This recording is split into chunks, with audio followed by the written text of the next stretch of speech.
Hai, Assalamualaikum warahmatullahi wabarakatuh. Salam sejahtera untuk kita semua dan shalom.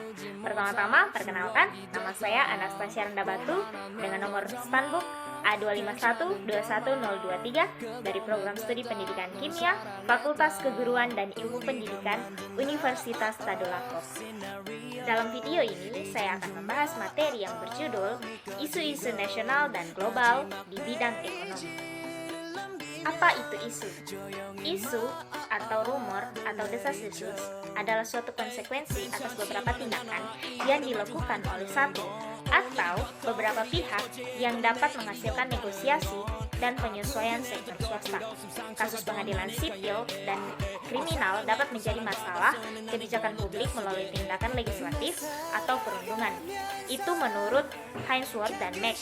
Sedangkan menurut Barry Jonas dan Chase, isu adalah sebuah masalah yang belum terpecahkan yang siap diambil keputusannya. Dari sini dapat disimpulkan bahwa isu adalah kabar yang beredar di masyarakat yang tidak dapat dipertanggungjawabkan kebenarannya disebabkan dari sumber yang tidak jelas. Kemudian, apa itu isu global dan isu nasional? Isu global itu adalah suatu peristiwa atau wacana yang mampu menyita perhatian masyarakat global. Sedangkan isu nasional adalah isu yang sama dengan isu global, hanya saja ruang lingkupnya yang adalah suatu negara tertentu. Isu-isu global ekonomi. Isu yang terjadi di masyarakat global saat ini membuat kondisi masyarakat global dikelilingi dengan perasaan cemas dan khawatir. Tetapi kita perlu meresponi hal ini dengan berpandangan positif dan optimis, apalagi dengan adanya pandemi COVID-19 saat ini yang telah melanda dunia. Di banyak negara geliat ekonomi sudah terasa dan menunjukkan perkembangan positif. Namun, para ahli memperingatkan perlunya peredaman pandemi COVID-19 dengan vaksinasi luas dan penerapan aturan-aturan mendasar seperti menjaga jarak dan mematuhi protokol kesehatan dengan memakai masker. Tetapi pandemi corona bukan satu-satunya ancaman bagi pemulihan ekonomi. Ada 5 potensi ancaman perekonomian global pada tahun yang baru atau masa sekarang ini. Yang pertama, munculnya varian COVID yang kebal vaksin. Munculnya varian Omicron pertama kali di Afrika Selatan pada bulan November sempat mengguncang pasar keuangan. Kepanikan melanda pasar bursa karena data-data tentang Omicron yang belum jelas. Yang pasti informasi tentang munculnya varian berbahaya bisa menyulut reaksi pasar dalam sekejap. Para ahli kesehatan memperingatkan jika pandemi dibiarkan bercambuk di suatu wilayah, maka hal itu bisa mempercepat munculnya varian COVID yang makin kebal terhadap vaksin. Yang kedua, gangguan rantai pasokan. Gangguan rantai pasokan bahan mentah telah memainkan peran kunci dalam menghambat pemulihan ekonomi global pada tahun 2021. Ini termasuk gangguan pengiriman barang dan kelangkaan peti kemas untuk pengiriman.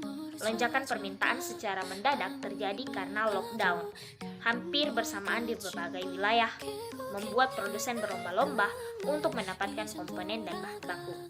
Situasi itu memicu kenaikan harga komponen. Sektor otomotif termasuk yang paling terpukul. Produksi mobil di banyak tempat Eropa harus dihentikan beberapa kali, termasuk di Jerman. Ketiga, lonjakan inflasi. Kekurangan bahan baku dan komponen seiring dengan harga energi yang terus naik telah mendorong inflasi di Eropa dan Amerika Serikat ke level yang tertinggi. Hal ini sempat membuat para investor global semakin cemas. Bank Sentral Eropa atau ECB menerangkan kenaikan harga didorong oleh faktor-faktor sementara seperti kekurangan pasokan, harga energi yang lebih tinggi, dan efek dasar. Yang keempat, kebijakan ketat di Cina. Melambatnya perekonomian Cina menambah kekhawatiran investor pada tahun 2022 karena Cina merupakan ekonomi terbesar kedua di dunia. Pada tahun 2020, Cina masih menopang perkembangan perekonomian global dengan mendorong pembelian barang-barang elektronik dan peralatan medis.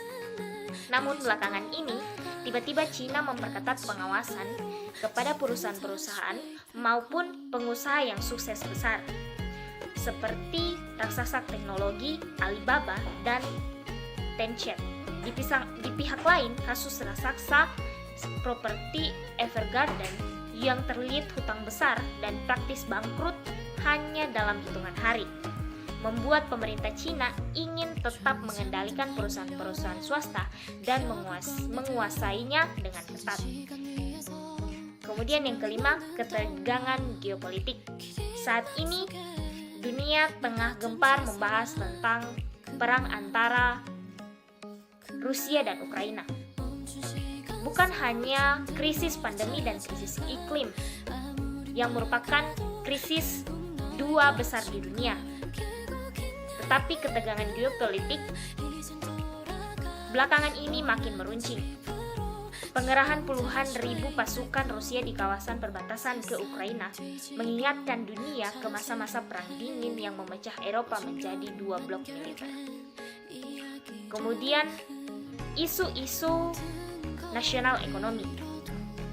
Yang pertama adalah rendahnya pertumbuhan ekonomi. Pertumbuhan ekonomi suatu negara merupakan salah satu indikasi yang dapat digunakan untuk mengatur keberhasilan negara tersebut.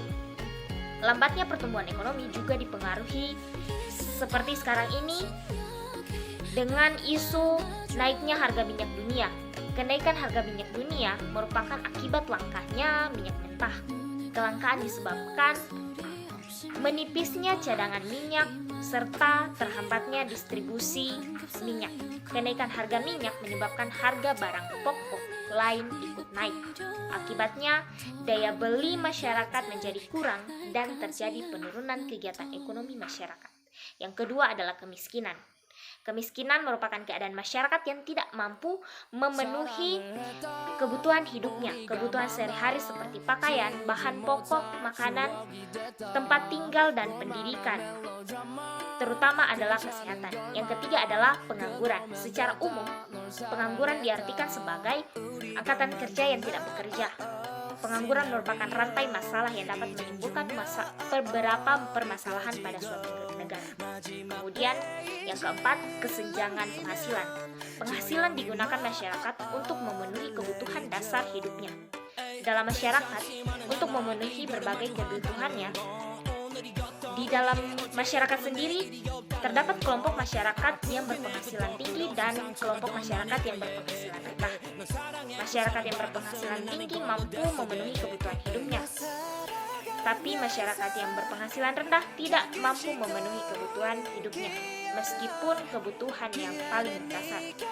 Kemudian yang kelima, inflasi. Inflasi Indonesia pada tahun 2011 sebesar 3,79%. Inflasi yang terjadi di Indonesia disebabkan tingginya permintaan agregat, permintaan barang dan jasa tidak diimbangi dengan kemampuan produksi dan kenaikan biaya produksi.